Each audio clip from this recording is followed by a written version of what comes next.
Que tengan un buen día. Estamos nuevamente estudiando el Evangelio según San Marcos. Podemos abrir nuestra Biblia en Marcos capítulo 3, versículo 22. Y ahí va a tratar del pecado imperdonable. Pero dice el 22, 3:22 de Marcos. Pero los escribas que habían venido de Jerusalén decían que tenía a Belcebú, que era por el príncipe de los demonios, dice, y que por el príncipe de los demonios echaba fuera a los demonios. Belcebú era un ídolo de los filisteos y bueno, sin lugar a duda lo tomaban como el demonio, el diablo, ¿no? Y se sabe poco de Belcebú, pero acá lo está asociando con este ídolo pagano, lo están asociando con el diablo, ¿no? Y el 23 dice, y habiéndolo llamado le decía en parábola, ¿cómo puede Satanás echar fuera a Satanás? Allí Cristo mismo está dando a entender que Belcebú se estaba refiriendo a como un nombre de sinónimo de Satanás, ¿no es cierto?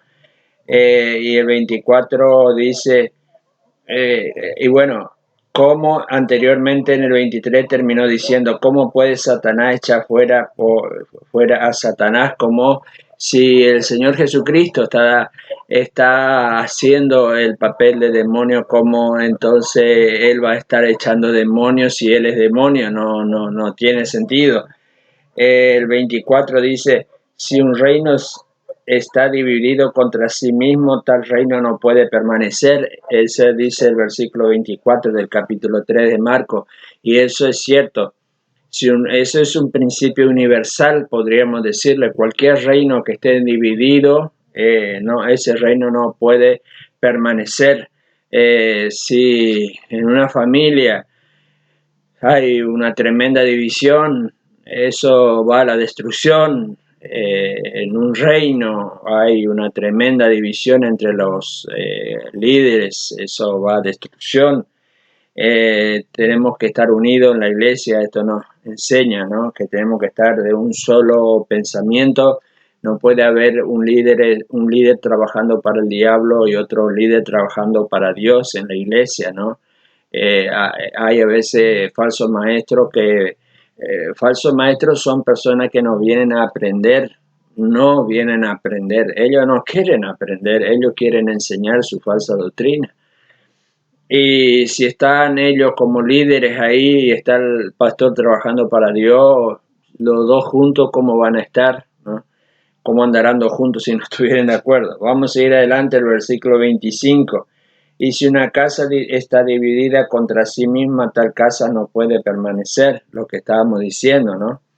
En la casa tenemos que estar todos unidos, ahí en la casa hay liderazgo, está el padre primero, después está la madre, después están los hijos, tiene que haber esa sumisión de los hijos hacia los padres y de la esposa hacia el esposo, y del esposo debe haber un gran amor primeramente a la esposa y después a los hijos también, ¿no? Y dice el versículo 26, y si Satanás se levanta contra sí mismo y se divide, no puede permanecer, sino que ha llegado a su fin. Ahí ya está bien establecido el principio que un reino dividido no puede permanecer. Versículo 27, ninguno puede entrar en la casa de un hombre fuerte y saquear sus bienes si antes no le ata, y entonces podrá saquear la casa. De cierto os digo, todos los pecados serán perdonados de los hijos de los hombres, dice, y la blasfema cualquiera que sean, pero ahí ya va pasando a lo que estamos llegando al tema. Pero antes quiero decir, esto me hace recordar un principio también a mí, ¿no es cierto?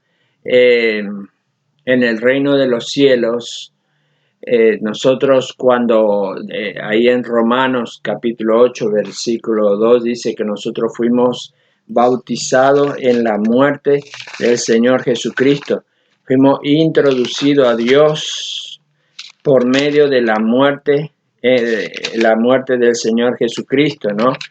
Estamos en Dios. El versículo 3, o no sabéis que, Romanos 6:3, o no sabéis que todos los que hemos sido bautizados en Cristo Jesús hemos sido bautizados en su muerte. Por medio de la muerte de Cristo, yo a veces hago este ejemplo, ¿no es cierto? Lo que significa la palabra bautismo. Si esto es algo que yo pongo dentro de la Biblia, lo bautizo dentro de la Biblia. Si esta Biblia viaja a Uruguay, el que puse adentro se va a Uruguay también. Toda la suerte que corra la Biblia, la palabra de Dios, va a suceder lo mismo con lo que está adentro. Una cosa que había dicho es esta, ¿no es cierto? Que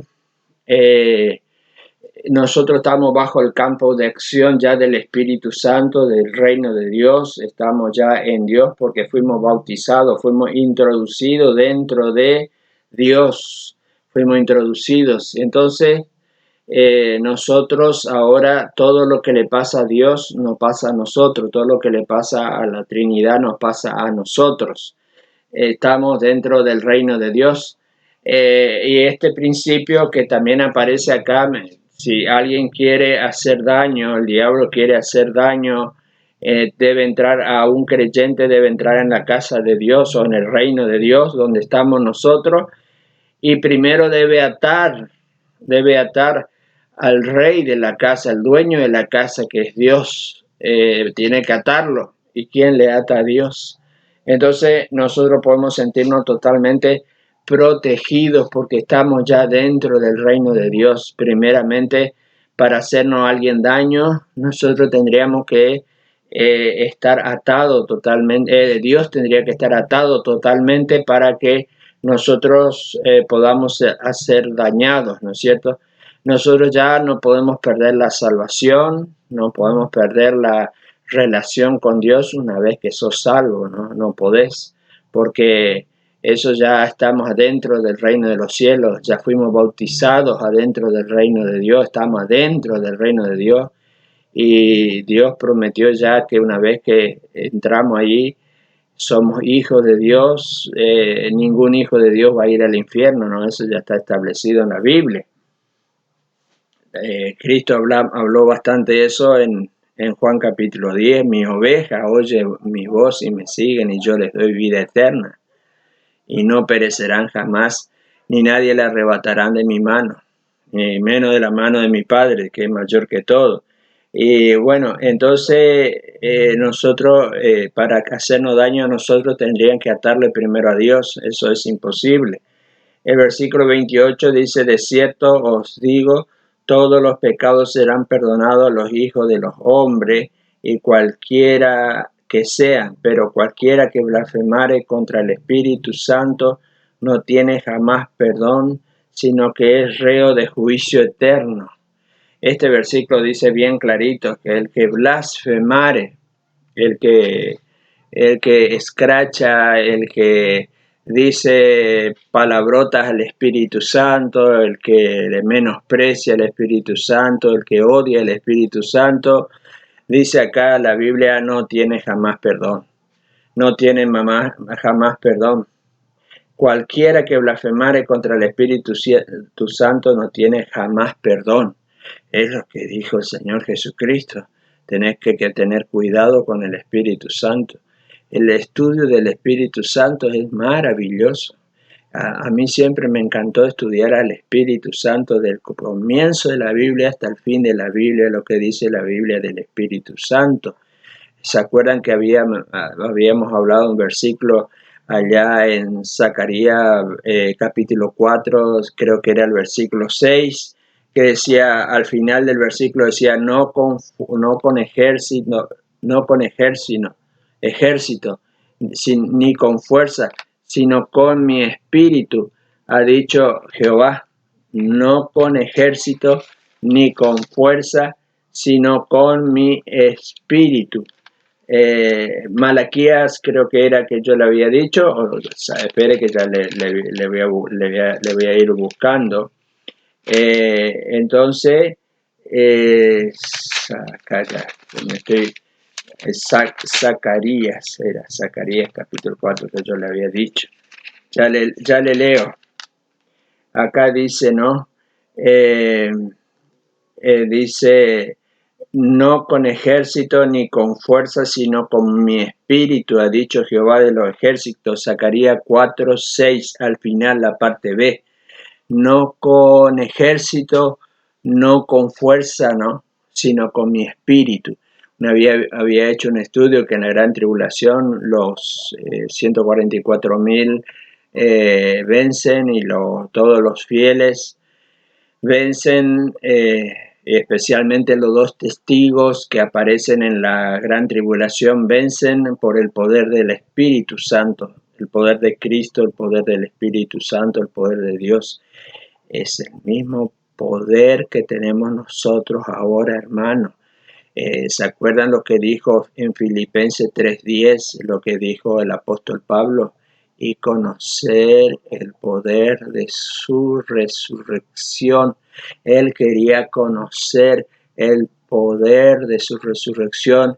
Y allí también en Efesios capítulo 1, y cuál es su permanente grandeza de su poder para con nosotros, y que opera ya en nosotros, ¿no?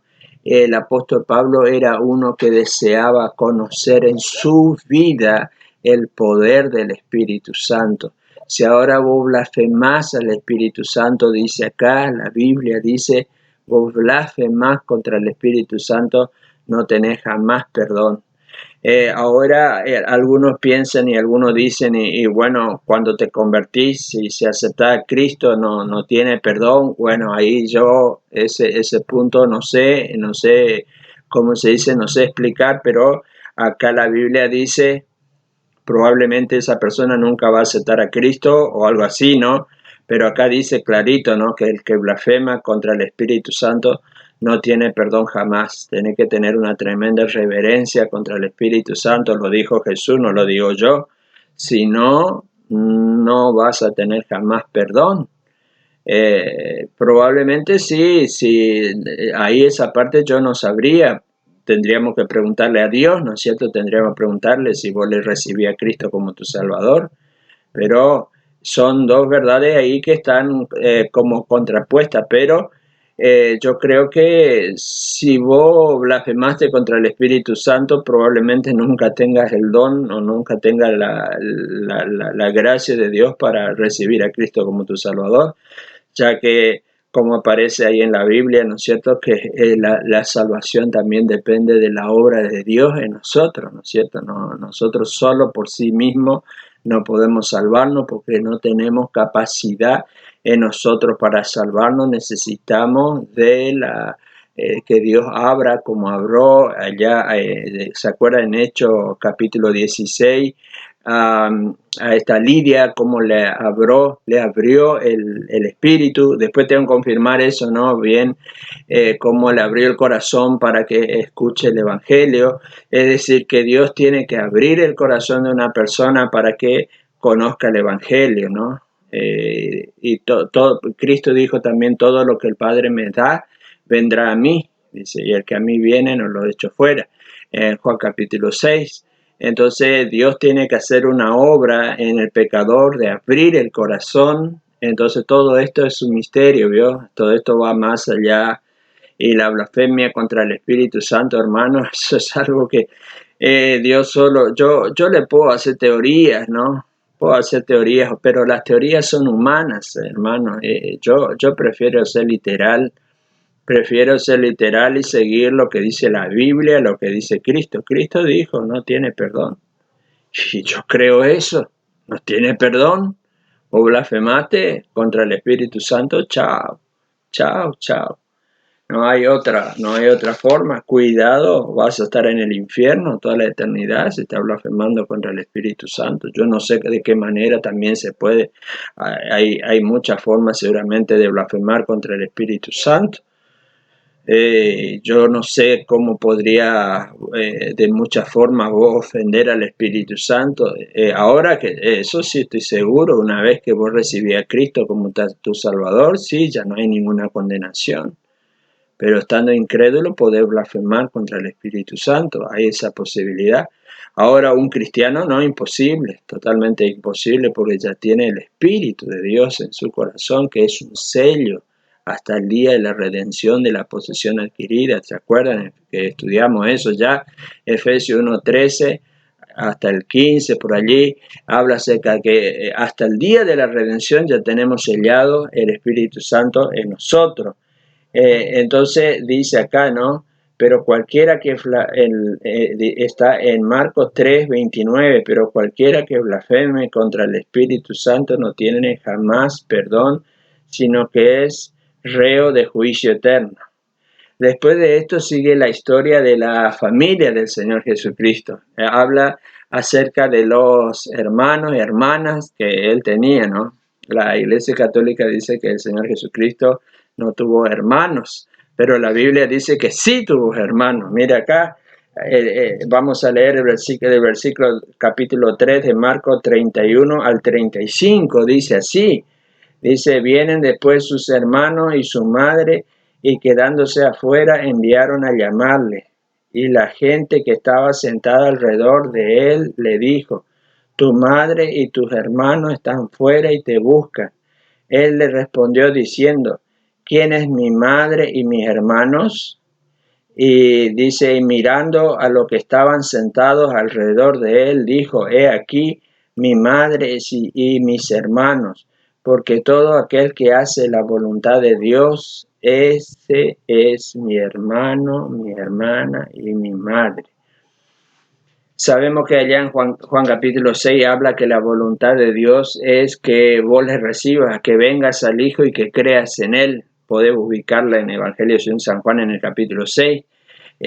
Ahora, esa es la voluntad de Dios, que todas las personas vengan o obedezcan, como dice Pablo en Romanos capítulo 1, los primeros versículos, para que todos obedezcan a la fe. Dice que Él fue llamado para que en todas las naciones se obedezcan a la fe. Dios manda en este momento a que todas personas se arrepientan y crean que Jesús es su Salvador. Manda, ordena Dios esa orden a todo el mundo, a todas las edades, a todas las personas que tienen que convertirse o tienen que recibir a Cristo para ser salvos y para entrar en el cielo. Y acá también está diciendo algo muy interesante, ¿no es cierto? Que llegaron la madre y los hermanos de Cristo cuando él estaba en una reunión allí con los discípulos y le dijeron, le avisaron a él, la gente que estaba ahí, tu madre y tu hermano, al final del 32 dice eso, tu madre y tu hermano están afuera y te buscan. Y él le respondió diciendo, ¿quién es mi madre y mis hermanos? Y después dice una declaración tan importante, ¿no? Y mirando a los que estaban sentados alrededor de él, dijo, he aquí mi madre y mis hermanos, he acá están mis hermanos y mi madre, dice, porque todo aquel que hace la voluntad de Dios, ese es mi hermano y mi hermana y mi madre.